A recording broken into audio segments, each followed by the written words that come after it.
A very good evening to all of you. It's me Vidya Bharti back to the channel. पिछले class में हमने start किया था print culture और उसी को इस क्लास में कंटिन्यू करेंगे। मैंने 3 टॉपिक्स आपको पिछले क्लास में समझाए थे और आगे भी मैं इसी वीडियो में आपको 3 टॉपिक समझाने की कोशिश करूंगी।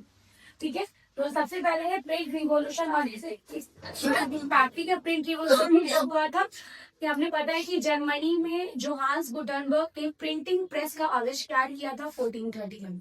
प्रिंटिंग प्रेस के आविष्कार के बाद जो किताबें हैं वो चीपर हो गई, सस्ती किताबें लोगों के हाथों में मिलने लगी और कॉमन लोगों के हाथ में किताब और उनके अंदर रीडिंग हैबिट जो है वो डेवलप हो गया। ठीक है, तो उनका इम्पैक्ट हुआ कि न्यू रीडिंग पब्लिक। पहले क्या था ना, जैसे बड़े बड़े इलाइट्स लोग जो पढ़े लिखे बड़े बड़े क्लासेस के लोगों के पास बुक एक्सेस में थी और उनके पास वो नॉलेज थी। ठीक है, बट क्योंकि किताबें सस्ती हो गई, अब एक नया ग्रुप बन गया, रीडिंग ग्रुप, और ये थे common people, the middle class common people, जिनके हाथों में किताब होगी और उन्हें नए नए आइडियाज और नॉलेज जो है वो एक्वायर होने लगे। ठीक है, उसके बाद रिलीजियस डिबेट एंड रिफॉर्म। ठीक है, धार्मिक मुद्दों पे, धार्मिक बातों पे डिबेट होने लगी। देखिए, एक कारण ये भी था कि इलाइट्स के पास किताबें थी।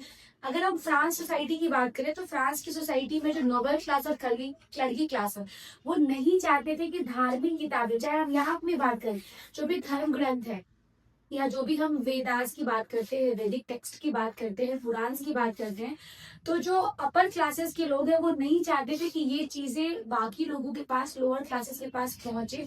ठीक है, क्योंकि वो क्या करेंगे, डिबेट्स, वो आपसे सवाल पूछेंगे कि ये क्या है, ये नियम यहाँ क्यों है, इस नियम का क्या कारण है। ठीक है, जब प्रिंट कल्चर आया, ठीक है, तो उसके बाद लोगों के अंदर क्रिटिकल थिंकिंग आई। ठीक है, क्रिटिकल थिंकिंग ये आया क्या कि ये जो लॉ है ये क्यों है।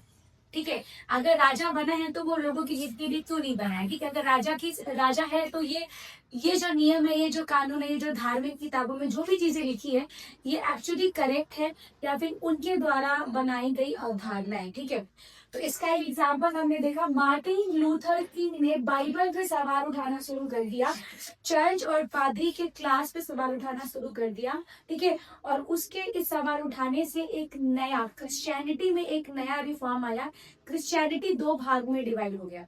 ठीक है, फिर दूसरा था वो था प्रोटेस्टेंट रिफॉर्मेशन। ठीक है, प्रोटेस्टेंट रिफॉर्मेशन वो लोग थे, वो क्रिश्चियन कम्युनिटी थी जिन्होंने अपने धार्मिक चीजों में सुधार लाना स्टार्ट कर दिया। ठीक है, जो भी कट्टरवादी चीजें थी, कंजर्वेटिव चीजें थी, उसको जो है रिफॉर्म जो है वो स्टार्ट हो गया। ठीक है, उसके बाद नए नए आइडियाज जो है वो बाकी जगहों पे फैलने लगे, जैसे फ्रेंच रिवॉल्यूशन भारत में फैला, रशियन रिवॉल्यूशन भारत में फैला, भारत के लीडर्स को अलग अलग रिवॉल्यूशन से आइडियाज मिली और यहाँ उन्होंने नेशनलिज्म स्टार्ट कर दिया ब्रिटिशर्स के खिलाफ। तो ये सब प्रिंट कल्चर का एक इम्पैक्ट है। ठीक है, फिर हम बात करेंगे print and the popular culture. ठीक है, तो प्रिंट कल्चर से क्या हुआ, चीप बुक्स का मतलब होता है सस्ती किताबें, जैसे चैप बुक, बैलेट और एम्बुलेंसेस। इसका मतलब क्या होता है कि बैलेट का मतलब होता है लोकगीत, कहानियों की किताब, जैसे पंचतंत्र और कहानियों के थ्रू हम इंफॉर्मेशन लेसन पाने की कोशिश करते हैं, वो सब छपने लगा। ठीक है, किसी एल्मेनाक्स का मतलब होता है किसी के बारे में डिटेल में एक जगह देना। अगर हम किसी स्कूल में एडमिशन करने जाते हैं तो स्कूल आपको एल्मेनाक्स देता है, स्कूल अपने हमारा कितना बड़ा एरिया है, हमारे अंदर कितने टीचर्स है, कौन किस फैकल्टी में है, कितना फैकल्टी है, हम स्पोर्ट्स दे रहे हैं, म्यूजिक दे रहे हैं, क्या क्या दे रहे हैं, तो हमको उसके बारे में एक ही जगह पे एक ही सोर्स से इंफॉर्मेशन मिल जाता है। ये सब छपने लगा। चैप बुक सस्ती किताबें, ठीक है, सस्ते पेजों की बुक्स थी, ये भी आपको सस्ते में मिलने लगी, तो लोगों के पास जो मटेरियल है वो आराम से अवेलेबल हो गया। ठीक है, उसके बाद हम हमारे पास स्टोरीज आई। ठीक है, लोकगीत, दादी नानियों की कहानी और बहुत सारे गाने, ठीक है, ये सब रिटन फॉर्म में हमें मिलने लगे। लाइब्रेरीज बनना स्टार्ट हो गया और रीडिंग रूम्स बने। अब लोगों के अपने घरों में एक ऐसा सेक्शन बनाया गया जहाँ पे वो लोग बैठ के पढ़ सके, पेपर पढ़ सके या कुछ भी पढ़ सके। वो हम आज भी जो स्टूडेंट्स हैं वो लाइब्रेरी जाते हैं क्योंकि उन्हें पढ़ाई करनी होती है। सेम चीज वो अपने घरों में ऐसा एक रूम बनाते हैं जहाँ बुक्स होते हैं, बुक स्टॉल होते हैं, टेबल चेयर लगा होता है और वो पढ़ाई करते हैं। ये सब देखने में हमें आज के डेट में बहुत छोटी चीजें लगती है, पर इसको बनाने में और इस चीज को करने में कई साल लगे।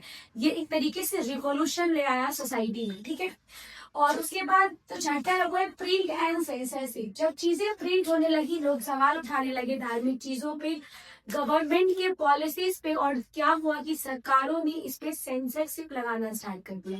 ये आज भी लगता है, जब हम मूवीज, फिल्म बोर्ड वाले जो है वो सीन काट देते हैं जिस सीन से उन्हें लगता है उनकी सत्ता पे दिक्कत हो रही है, या वो धार्मिक चीजें जो आपस में उत्साह के धार्मिक मुद्दों पे फाइट करा देगी, तो मूवी में भी सेंसरशिप लगता है। और जब किताबें छपती है या कुछ भी न्यूज़पेपर में छप रहा है, तो सरकार ये ध्यान देती है कि ऐसी चीजें ना छपे, ठीक है, जो इंफॉर्मेशन लोगों तक नहीं पहुंचनी चाहिए। खैर, ये सेंसरशिप अब उतना ज्यादा नहीं है, पर पहले राजा और महाराजा बहुत ज्यादा, या जो लीडर्स है वो बहुत ज्यादा सेंसरशिप लगाते थे, ताकि अपनी चीजें बाहर तक ना पहुंचे, लोगों के अंदर रियल इंफॉर्मेशन ना आ जाए, ठीक है, और जो भी चीजें हैं वो एक लिमिट वे में एक्सेस हो सके।